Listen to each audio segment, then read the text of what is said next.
다이어트의 원칙들은 많이 있습니다만 제가 뭐 먹는 것을 떠나서 다이어트의 원칙에서 중요하게 생각하는 두 가지 말씀드릴게요. 첫 번째는요, 수분 섭취예요. 요즘엔 "물 너무 많이 먹지 마라." 이렇게 얘기를 하시는 분도 계신데 저는 조금 좀 반대거든요. 물이 수분 섭취가 우리 몸에 상당히 중요합니다. 그리고 다이어트 하시는 분들한테 더 중요합니다. 얼마 전까지요, 불과 한 5년 전 정도까지는 저희가 꾸준히 "현대인들은 미세한 탈수에 시달리고 있다. 물을 많이 먹어라." 이렇게 얘기를 했었어요. 그런데 인제 최근에 와서 반론을 하시는 분들 쪽에서 나온 얘기인 것 같은데 "물을 하루에 2 리터 먹을 필요 없다." 라는 얘기를 하세요. 물론 그렇습니다. 우리가 인제 그 물에 대한 수분에 대한 양을 얘기를 할 때 이 1.5 리터, 2 리터 이렇게 얘기를 하면서 그냥 순수한 물만 생각을 했었었는데 이전에 나온 연구를 보니까 이 순수한 물이 아니라 우리가 먹는 국, 그다음에 우리가 먹는 과일류 이런 데도 수분이 많이 들어 있잖아요. 이런 걸 다 포함해서 1.5 리터에서 2 리터다라고 얘기를 하는 거예요. 물론 인정을 합니다만 우리가 다이어트 할 때는요, 수분이 상당히 중요해요. 물이 몸에 들어와야 우리 대사가 정상으로 돌아갑니다. 지방세포도 제대로 태워야 되고요. 그리고 뭐 전날 짜게 먹었다든지 술 먹으신 분들은 더 많은 수분이 필요합니다. 그래서 저는 하루에 물 1.5 리터 내지 2 리터는 꼭 드시라고 말씀을 드려요. 그래서 수분 섭취는 다이어트에 상당히 중요합니다. 그래서 수분 섭취에 대한 말씀을 제가 꼭 드리고요. 두 번째는요, 수면이에요. 자, 우리 현대인들에게 수면이 이렇게 큰 문제로 다가온 적이 없을 거예요. 그거는 뭐냐면 거꾸로 우리 현대인들의 수면을 방해하는 요소들이 너무나 많아졌다는 것이죠. 우리 손에 들려진 이 휴대폰이 우리 눈에 이 밝은 불빛을 쬐어 주면서 수면을 방해하는 경우가 많고요. 밤에 너무 재밌는 게 많아요. 퇴근해서 가만히 누워 가지고 OTT 필 TV를 보면서 팝콘 하나 먹으면서 영화를 보는 게 낙인 사람도 많고요. 밤에 너무 재밌는 거. 또 그래서 요즘 또 정치 유튜브 보시냐고 밤에 그렇게 잠을 못 주무신 분들이 많다고 얘기를 들었어요. 그래서 이렇게 유튜브라든지 OTT 이런 것들을 휴대폰으로 보고 또 인제 태블릿 PC로 보면서 눈에 밝은 빛이 들어가면요, 우리의 뇌에서는요 '아 낮이구나.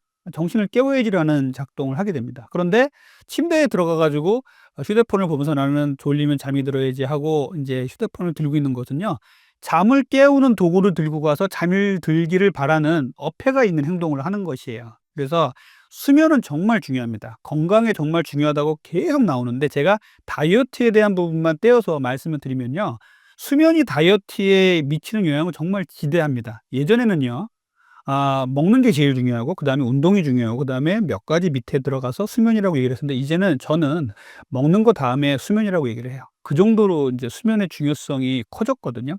자, 밤 10 시부터 새벽 2 시까지 우리 몸에서 나와서 우리의 다이어트를 도와주는 천연 식욕 억제제가 있습니다. 무엇이냐면 성장 호르몬이에요. 그래서 어릴 때는요, 이 성장 호르몬이 키를 크게 하고 성장을 도와주지만 나이가 들어서 성인이 되면요, 지방 세포를 사지 말단으로 퍼뜨리고요, 복부 비만을 끼워준다는 얘기죠. 그다음에 식사에 관련된 호르몬들을 싹 정리를 해줍니다. 렙틴, 그렐린 이런 것들을 싹 정리를 해줘요. 하기 때문에 밤에 잠을 잘 자면 다음날 식욕 조절에 문제가 없는데 밤에 잠을 잘 못 자면은요, 다음날 이상한 게 막 땡겨요. 평소에 먹지도 않았던 막 사발면 같은 게 막 땡기기도 하고요. 이렇게 단맛 나는 음식들이 막 땡깁니다. 이것이 다 이 밤에 잘 때 이 제대로 잠을 못 취하셨기 때문에 이런 호르몬들이 교란이 와서 그래요. 또 하나는 밤에 잠을 못 자고 만약에 뭐 일을 했다. 그리고 밤에 잠을 못 자고 인제 뭐 스트레스를 많이 받았다. 이렇게 되면은요, 스트레스 호르몬이 나와요. 이게 코르티졸이라고 하는데요. 코르티졸 농도가 쫙 올라가면요, 다음날 우리 몸에서는요, 정말로 단 게 많이 땡깁니다. 그래서 시험 기간에 막 밤에 막 스트레스 받으면서 잠 못 자고 밤을 새워서 다음날 이제 시험 보고 나면요, 정말 이상한 것들이 많이 땡겼던 경험도 저도 있어요. 막 평소에 먹지 않았던 그 라면 같은 것도 막 땡기고요. 막 그 케이크 같은 게 막 땡기고 그래서 좀 고생했던 적이 있었는데 이렇게 우리가 밤에 잠을 못 자는 것은 정말 문제가 큽니다. 그래서 현대인들에게 수면은요, 이제는 '잠이 오면 잠을 자야지.' 이게 아니에요. 잠을 자기 위해서 적극적으로 노력을 해야 됩니다. 그러기 위해서 우리는 밤에 한 9 시, 10시 정도가 되면은요, 좀 어둡게 해 놓으시고요, 집을. 그다음에 휴대폰은 멀리 치우시고 침대에 앉아서 은은한 간접 조명을 쬐우면서 책을 보다가 주무시라고 말씀을 드려요.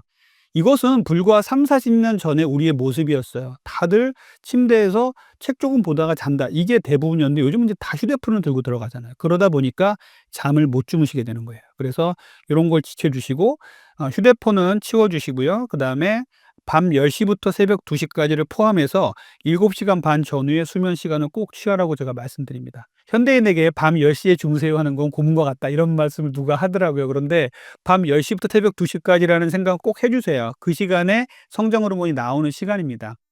10 시부터 2 시까지 나오는 성장 호르몬의 효과를 하나도 못 취하고 새벽 2 시에 잔다. 그러면은 이건 정말 다이어트를 방해하는 생활 습관인 거예요.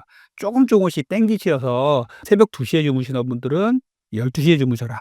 새벽 1 시에 주무시는 분들은 11 시에 주무셔라. 좀 땡기라고 말씀을 드리거든요. 그래서 최대한 일찍 주무시고 또 아침에 기상 시간을 제대로 맞춰서 일어나는 요런 생활 습관을 기르셨으면 좋겠습니다.